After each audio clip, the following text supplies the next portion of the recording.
This Monday, it's Jupiter at Night. Live before live internet audience. You can pay for the whole seat, but you'll only need the edge.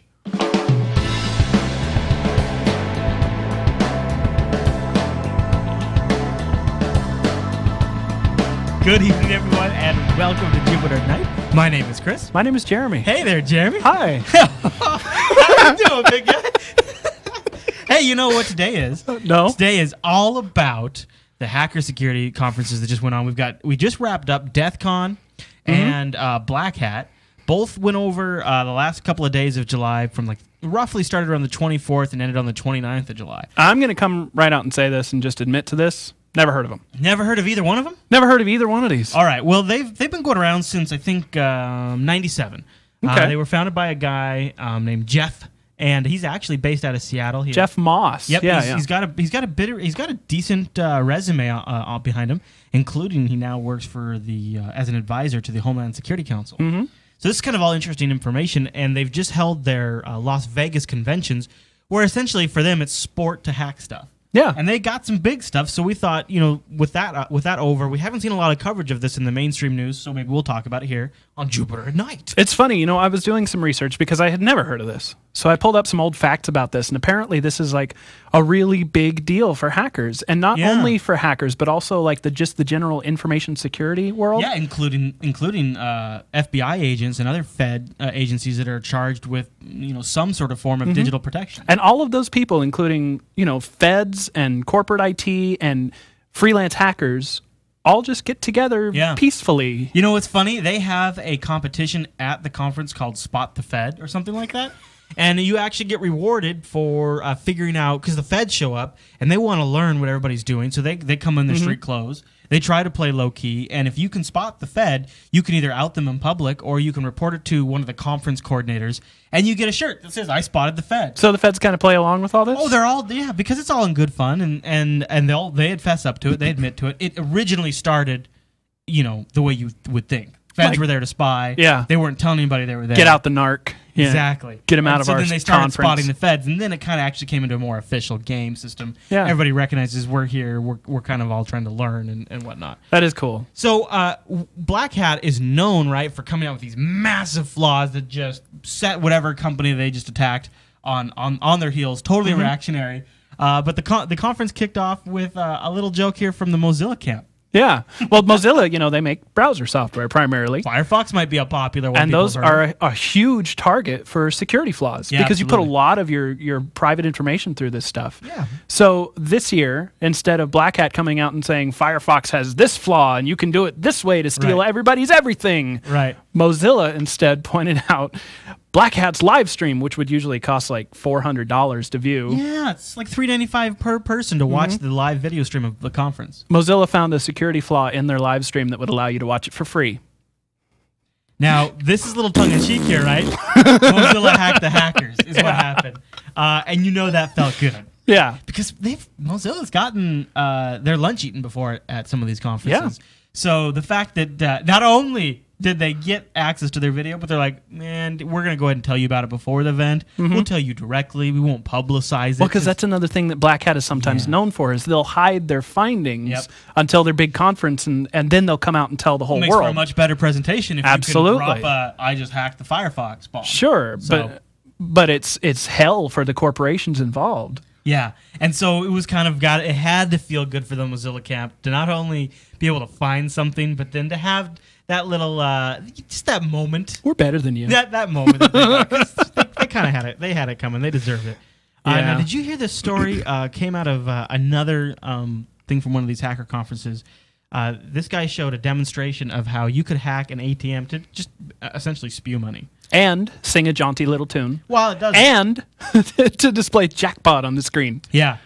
It's pretty funny. They just were able to replace some of the code in the Windows CE-based operating system that's on these ATMs. Windows CE, that's made by Microsoft. And it was all hacked remotely, he said. He did a live demonstration. I don't know if there might have been any smoke and mirrors involved, but his computer was like 30 feet away from the ATM itself. Wow, did they say what kind of wireless network he used or anything like that? No. That is not pretty, really. Yeah, this was happened on stage, and Boy, isn't that adorable? He did get look at that one. That one says jackpot on the screen right now. Oh my gosh! Apparently, the ATM in the lobby of the hotel where these are usually held gets hacked every year, and they have to replace it. So I think this was kind of a tongue-in-cheek sort of a like, yeah, this is how we did it before, and here's how we can do it again. That is too funny. You should just not bother. Just turn off the ATMs while we're holding the conference. You know, speaking of just turn off the ATMs while we're having a conference, they had signs, I'm told, all over DEFCON and maybe Black Hat too, because they're both going on around the same time, that essentially just said, during this period of time, for these several hours, don't use your GSM-based cell phone. We're going to hack them. Yeah. And they did it. Yeah. They had a guy up on stage. Essentially, it was nice of them to warn everybody about it. It was. Yeah. This is one of those really freaky deals here because the GSM has got to be the world's largest wireless standard. It is basically, you hear new phones coming out calling themselves 3G or 4G, and GSM is 2G. Am I right? There's 2G and 3G flavors of GSM, and so like the iPhone and all of the modern GSM phones are 3G. But a lot of phones out there, a lot of the feature phones, they still operate on the 2G band called Edge. Well, and 2G has better coverage. If you fall out of a 3G area, you switch to 2G. You automatically switch. Yeah. So what this guy showed was that he could set up a fake cell tower. And for the low price of $1,500. $1,500 using open source software like Asterisk and a couple other things on this. Then they did warn people, and they coordinated with the FCC since they're operating in a restricted airspace, right? Wirelessly. And he turned it down to the lowest setting possible on his thing and was able to get 30 people in the general area. In that little just connect room. Yeah. And he's able to act as a man in the middle. He's able to, that you connect to it. He can replace what it says your carrier is up on the top little thing by your reception. Yep. He could not replace it if he wanted to not, give you any indication. Well, and he can relay that call. This is an interesting quote that I found from the article that this just brings to mind how easy it is to hack these things because they're made to be easy to use. Yeah. But here's the quote. It says, encrypted calls are not protected from interception because the rogue tower can simply turn it off. Although the GSM specifications say that the phone should pop up a warning when it connects to a station that does not have encryption, SIM cards disable that setting so that the alerts are not displayed. Right. That's because end user carriers... It's an extra little It's an extra thing. They probably don't want to tell their people because what if they actually have a tower in the area that for some reason the encryption's not reading correctly or something? Right, and then that kind of popping up an error message saying something about encryption is just going to lead to calls. So I'm showing a picture here for the people watching the video version. I think this was taken at DEF CON, and it's in the wild. It's usable today. Anybody could use it. The guy that was doing the presentation said that he actually, as little as 4 years ago, building something like this would have cost hundreds of thousands of dollars. Yeah. But new equipment has come out. New equipment. So that you can software. do it for $1,500 these days. Now, he also had what he called, now I don't know if it worked because he didn't turn it on, but he said that built alongside with this, you can have a 3G jamming device that would force everybody in the area to use your 2G and then you got antenna, and then you've got them. He said if he turned it on, it would have shut down all of Vegas. I don't know. That might have been just, again, smoke and mirrors. You never know. Yeah, you do have to wonder how much set up for demo. But fun. It sounds like a fun couple of conferences. I apologize. The chat room said it made it sound like I was saying DEFCON. It's DEF with an F. Yeah, like defense. But I have this tongue. Most of us have wants them, to throw up at the microphone. I want to beat the microphone with my tongue. So, does this kind of stuff scare you away from using your cell phone? No. No? How are you going to get around it these days? Yeah. I don't even use our house phone at all. I give everybody my Google Talk number if I give them anything.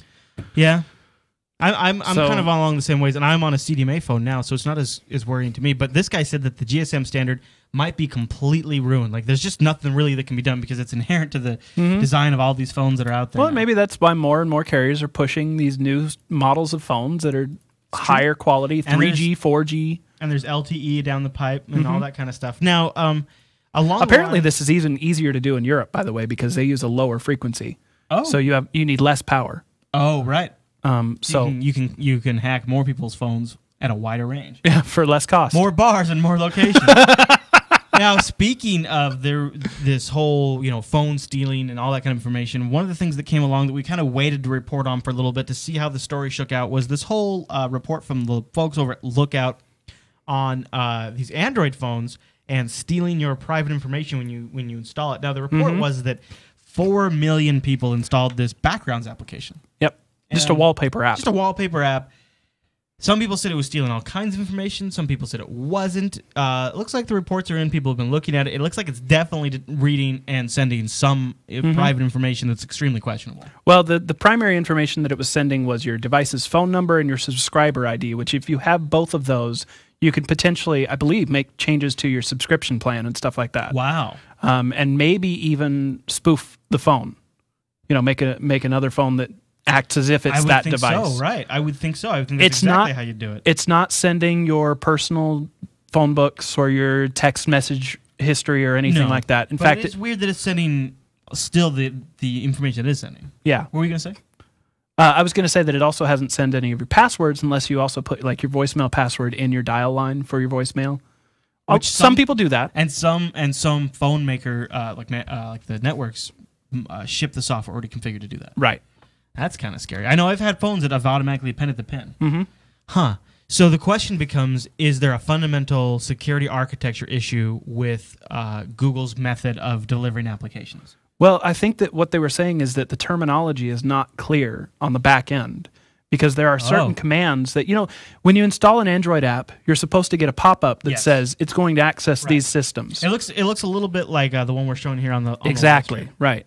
Now, for some of these apps, the calls that they were making in the API were so convoluted that the end software couldn't really distinguish what it was that it was requesting. And so how this works this is my loose understanding, is when you submit... That's my loose understanding as well. When you submit an application to Google, instead of actually having a human review the app, they run it through a series of analyzers that analyze in virtual machines what that code has access to. Yeah. Google will generate this log and says, well, when we ran the application, it calls these APIs. These APIs could potentially lead to this information. Right. That API, maybe that information is your call log. That information might also be the same API that the application would call just to be able to place a call on your behalf. Exactly. So it's a little weird what you're actually getting sent. But if you look at what's being transmitted to a server in Chinese, if you actually look at the data that's being sent, you are getting some information that's extremely questionable for a backgrounds wallpaper application. Yeah. And this is a big deal because it's 4 million Android users that have installed it. It's not as bad as what everybody's been reporting on. Like my local news channel said that they could steal all of your phone information, steal your passwords. They said they could your phone books, your private text messages, everything like that. Exactly. And it's not that serious, but it is still something that needs to be considered. But this is going to be a problem regardless of the platform. A lot of people are pointing fingers at Google's app distribution method and the way they review applications. I believe that this same set of the same thing could happen on Apple's store. For example, if I wanted to get this through approvals at Apple, wouldn't I just code it so that it wouldn't access these things until maybe 3 months down the road, and then all of a sudden it would just activate? It could be a sleeper app, and Apple's not going to be able to detect that if they're going through some sort of manual review process before they approve it. I believe the iPhone is just as susceptible, will be hacked just as much, but at current is a little easier to get the stuff on the Android marketplace. Now Google, because Android is more open, it's easier to get. Well, there's not somebody with a fine toothpick comb going through every single app. There's an automated process, and if you don't violate these certain things, you're in, and you're done. And then everybody can go download it. And if you get successful and have 4 million downloads, you got 4 million downloads. And 4 million people's information. Congratulations. Possibly. It's just something we'll have to watch for. It's something we're going to we've got the info of which wallpapers were suspicious and suspected of this activity. Look at our show notes. Yeah, the show notes. And I'll link this in the chat room for the guys that are watching live. It's a bit of a downer, but I think it's a good warning. People should know. And Google's already pulled the app. They have the ability to pull it from the market, and they have the ability to pull it off phones. Not positive. Did you see anything if they actually pulled it off the phones too?